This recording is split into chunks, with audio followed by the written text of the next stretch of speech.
Hello, welcome back to episode 2 of Café con Sara, my podcast where we take a deep dive into the Cuban American cuisine of Miami, Florida. I'm your host, Sarah, and today we're eating Pollo Tropical. Mira, mira, aquí. Sí, sí, sí. So, a little bit of history. Pollo Tropical, or as my family affectionately calls it, Pollo, is a semi fast food Caribbean restaurant, pretty much only in Florida. It's mostly Cuban influence, but there's a lot of other Caribbean influences in it as well. It is such an iconic Miami staple. It has all of those traditional staple pieces to a Cuban dinner. And I was just really thinking that about pollo and how it's such a big part of that specifically Cuban American cuisine, because obviously Cuban food does not look like Cuban American food. There's a lot of differences, as we kind of spoke about in episode 1 when it comes to fresh milk and ingredients. There's a lot of differences in what we have in America versus what they have in Cuba. So the food that they are eating day to day is different than the food that we're eating day to day. But that Cuban American cuisine um, is Cuban food still. So I was always under the impression that pollo existed literally everywhere. I never really thought about the fact that it was pretty much exclusively a Floridian thing and even more so a South Florida thing. It was one of those things that it's unreal to me to imagine that people have never eaten there or that they don't even know what it is in certain states, like in the Midwest or even on the West Coast or even on the anywhere that's not Florida. There's actually quite a few people who fall into that category that have no idea what pollo is because there are only 150 pollo tropical locations in the US, which is not a lot. um, and of those locations, all of them are in Florida. So there are literally no pollos outside of Florida. Well, there are chickens, but not there are no pollo tropicals outside of Florida, which is ridiculous. Their parent company, which is Fiesta Restaurant Group, tried to branch out, I guess, back in the early days to states like Texas, Georgia, Tennessee, which is kind of random to me, but whatever. And these locations lasted a little while, but they're all closed now. Even though Boyle tried to branch out to states out of Florida, it couldn't survive anywhere that was not Florida. So, kind of sad. This is so crazy to me because Pollo is so incredibly successful in Florida, especially in South Florida. It's such a staple in like Miami and that like Miami, South Florida area. If you go to Fort Lauderdale, if you go to Broward, if you literally go anywhere in South Florida, you are guaranteed to run into a pollo tropical. It doesn't even necessarily need to be in Miami. And I promise you, the locals are eating there. So it's kind of insane to me that other locations like a Houston or like really anywhere that have like big Latin populations wouldn't get it. But when it comes to the cuisine, compared to the amount of maybe Mexican immigrants or Mexican American people that you might have in Texas, there are so many Caribbean immigrants in Florida that it kind of makes more sense, I guess. To bring a little bit of perspective to how popular and successful Pollo was and is, in 2021, the franchise brought in just around $387 million from Florida alone because they have other, they've branched out internationally, but we're not even talking about their locations outside of the US. Because remember, the only place they have locations in the US is Florida. So from only their US sales, which is only Florida, one state, that's $387 million. If we were to compare that to another like smaller fast food chain restaurant like Dairy Queen, which I'm sure most people consider to be kind of like a household name, Dairy Queen has over 4,300 locations. That is like more than 4,000 more locations than Pollo does, right? 4,300 locations across the entire US, not just Florida. And they only made $84.3 million in the same exact year.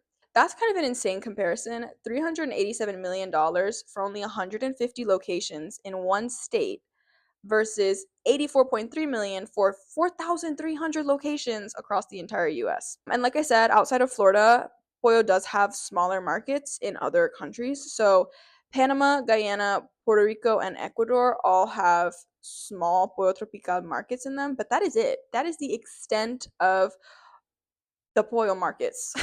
Moving on to a little bit of history on the franchise itself, the very first Pollo Tropical was founded in 1988 by the only 27-year-old Larry Harris, very Cuban name, and his brother Stuart.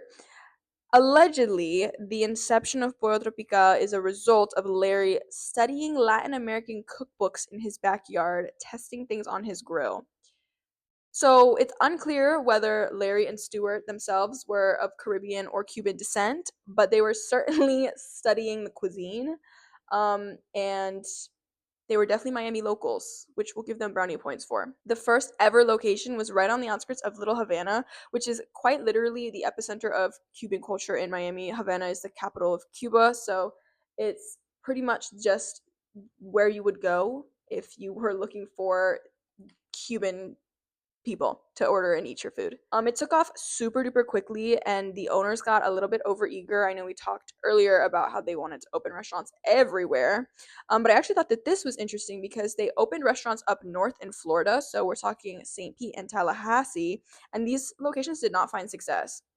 They were pretty much instantly closed down. The franchise lost a lot of money at the time, and obviously now it's easy to find a pollo in Tampa. Um, they are everywhere, just as there are Cuban immigrants and Cuban Americans everywhere in Tampa.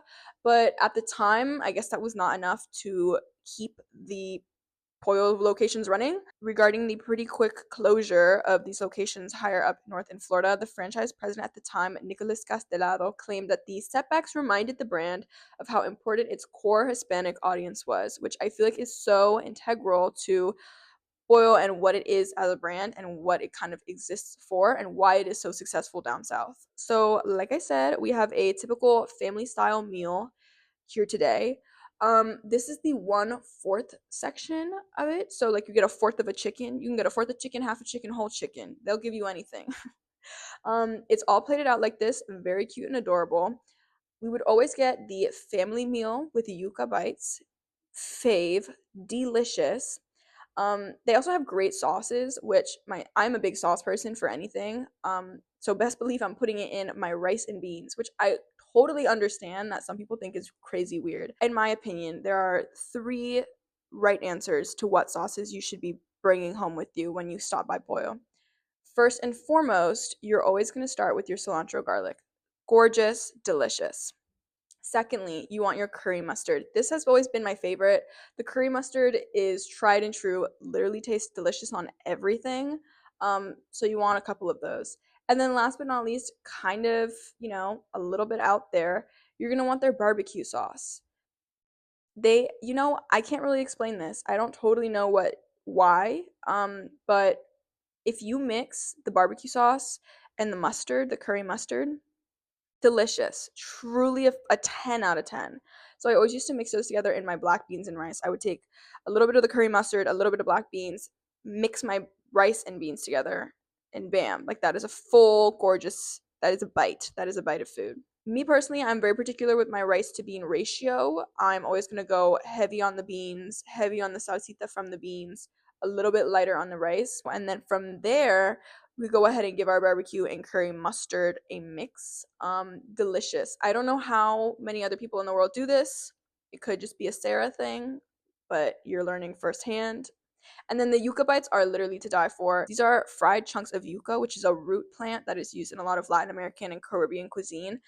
It's kind of like a potato in that it's a root. It doesn't really taste like a lot until you cook with it. So, yuca bite dipped in either your cilantro garlic or your curry mustard is a 10 out of 10. Definitely give that a try. I was in the car with these, like, fiending for them, reaching over into this bag, trying to eat them while I was driving, trying not to crash my car because they are truly one of the seven wonders of the world. So delicious. I feel like if you were one to be a very first time trier of pollo, I would tell you this is what you need to get.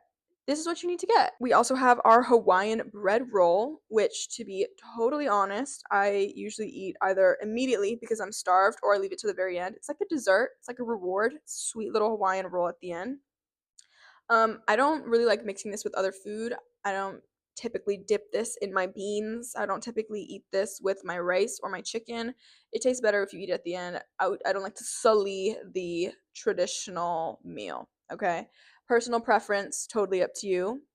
Not my problem. Last but very not least, our namesake, we have our chicken.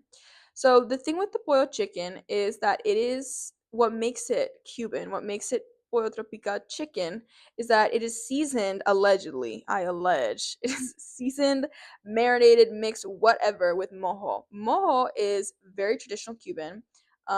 Keep this on me at all times. I actually have a bottle of it in my fridge right now. Let me show you. Okay, I'm back. I was not lying when I say that I keep a bottle of this in my fridge. Mojo is the go to when it comes to Cuban marination, Cuban cooking.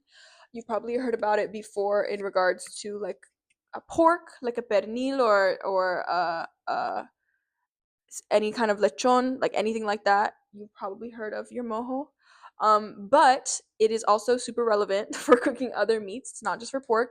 Obviously, it's for chicken as well. So, allegedly, and I say allegedly because I don't necessarily taste it like crazy. If it is there, it is certainly diluted and it is certainly not the most accessible flavor palette, but allegedly what makes the pollo tropical chicken so Cuban is that it is marinated and seasoned with mojo marinade, which is again, like I said, very traditional. This is garlicky, it's super citrusy. You got a little bit of onion in there, you got all sorts of things, and it's very much a signature flavor. I don't always feel like I taste that. Sometimes I feel like I'm just eating a really delicious blackened grilled chunk of chicken. But in theory, the mojo marinade is what makes Pollo Tropical chicken so special.